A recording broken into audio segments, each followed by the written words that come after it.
கிறிஸ்துவுக்குள் பிரியமான சகோதர சகோதரிகளை உங்கள் அனைவருக்கும் நம்முடைய கர்த்தராகிய இயேசு கிறிஸ்துவினுடைய வாழ்த்துதலை தெரிவிக்கிறேன். இப்பொழுது தீர்க்க தரிசனத்தின் 7 விதமான சிறப்பு அம்சங்களில் போதக தரிசனம், அந்த போதக தரிசனங்களில் நிழலோட்ட போதக தரிசனங்களை குறித்து நாம் தியானிப்போம். நிழலோட்ட போதக தரிசனம் என்பது என்ன? நாம் சில வேளைகளில் ஆபத்து காலங்களிலோ அல்லது ஆசீர்வாதமான காரியங்களோ அல்லது எச்சரிப்பின் காரியங்களிலோ தேவன் ஒரு நபர் மூலமாகவோ அல்லது ஒரு விதமான தேவ தூதர்கள், அவர்களை இதற்கு முன்பு காணாதவர்களாக நாம் இருந்திருப்போம்.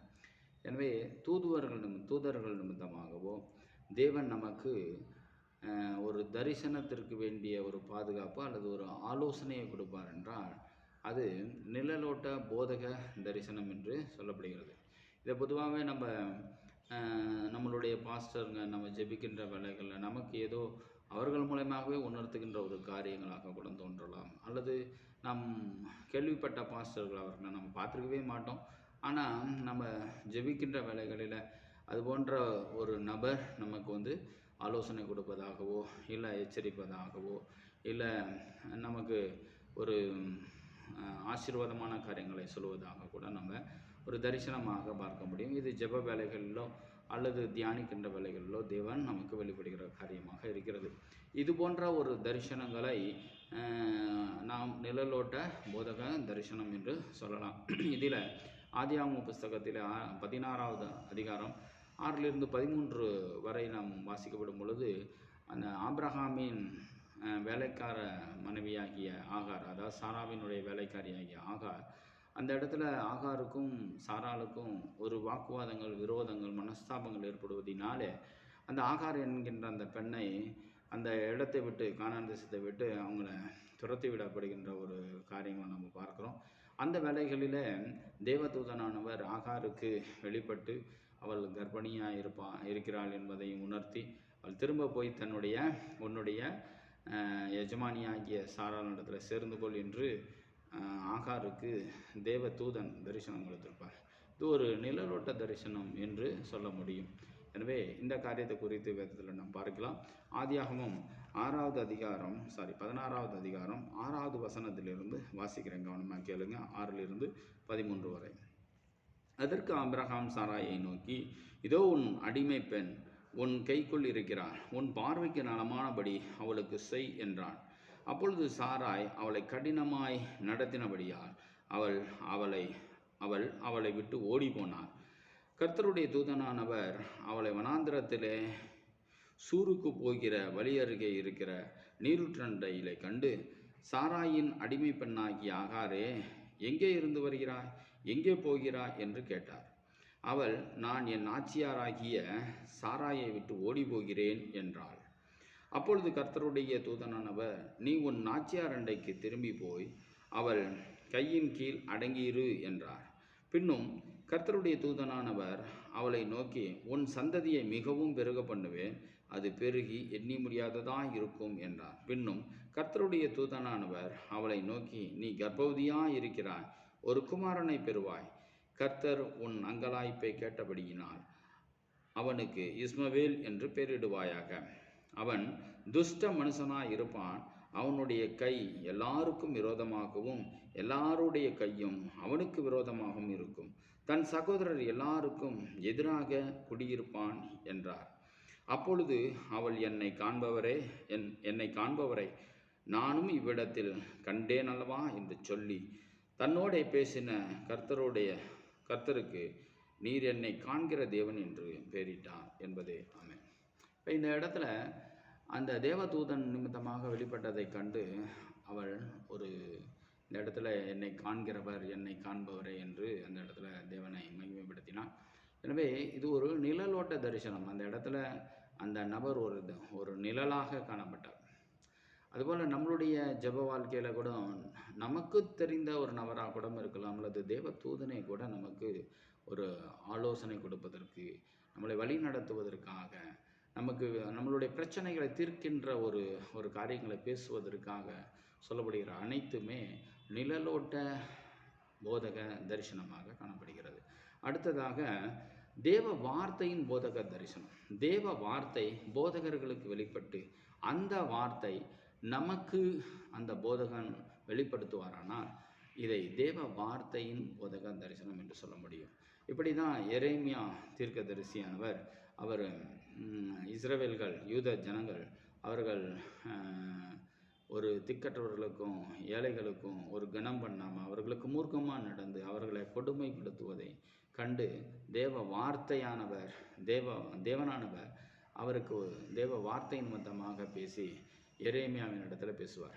அந்த எரேமியா அந்த ஜனங்கள் மத்தியில் பேசி எச்சரிக்கையை குறித்து விழிப்புணர்வுகளை குறித்து அவர் சொல்லுவார். எனவே இந்த காரியங்கள் தேவ வார்த்தையின் போதக தரிசனம் என்று சொல்லப்படுகிறது. இதை குறித்து நான் படிக்கலாம். எரேமியா 22வது அதிகாரம் 1-5.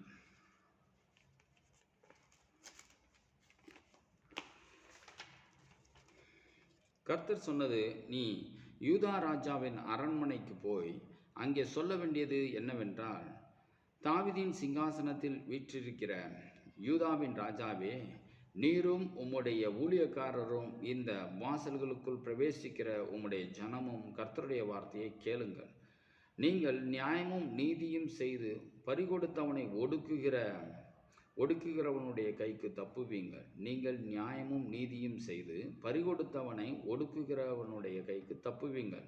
நீங்கள் பரதேசியையும் திக்கற்றவனையும் விதவையையும் ஒடுக்காமலும் கொடுமை செய்யாமலும் இவ்விடத்தில் குற்றமில்லாத இரத்தத்தை சிந்தாமலும் இருங்கள்.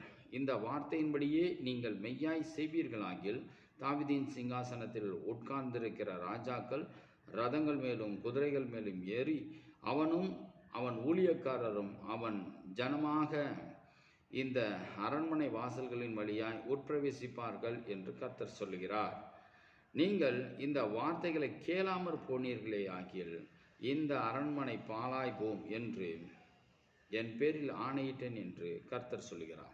இவை கர்த்தருடைய வார்த்தை இந்த எரேமியாவுக்கு இவ்விதமாய் உண்டானது. இதை நாம் பார்க்கிறோம். இதான் தேவனுடைய தேவ வார்த்தையின் போதக தரிசனம். இது அவரே டைரக்டாக தேவ வார்த்தையினால் எரேமியாவுக்கு பேசியிருப்பார். ஆனால் யூதா ராஜாவுக்கோ அங்கே இருக்கின்ற யூத மக்களுக்கோ சொல்லியிருக்க மாட்டார். எனவே ஒரு போதகன் இந்த இடத்துல தேவைப்படுகிறார். அந்த போதகன் தான் எரேமியா. எனவே இந்த தேவ வார்த்தை போதகனாகிய எரேமியாவுக்கு வெளிப்பட்டு தரிசனமாய் அந்த யூத ஜனங்களுக்கு யூத ராஜாவுக்கு அறிவித்தபடினா இது தேவ வார்த்தையின் போதக தரிசனம் என்று நாம் பார்க்கிறோம். அடுத்ததாக முகமுகமான போதக தரிசனம்.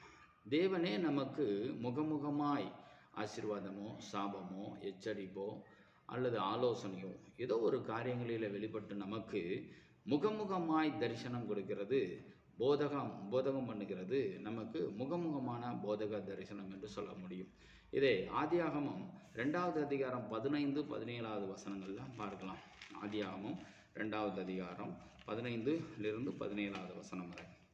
தேவனாகிய கர்த்தர் மனுஷனை ஏதேன் தோட்டத்தில் அழைத்து கொண்டு வந்து அதை பண்படுத்தவும் காக்கவும் வைத்தார். தேவனாகிய கர்த்தர் மனுஷனை நோக்கி, நீ தோட்டத்தில் உள்ள சகல விருட்சத்தின் கனியையும் புசிக்கவே புசிக்கலாம், ஆனாலும் நன்மை தீமை அறியத்தக்க விருட்சத்தின் கனியை புசிக்க வேண்டாம். அதை நீ புசிக்கும் நாளிலே சாகவே சாவாய் என்று கட்டளையிட்டார் என்பதே.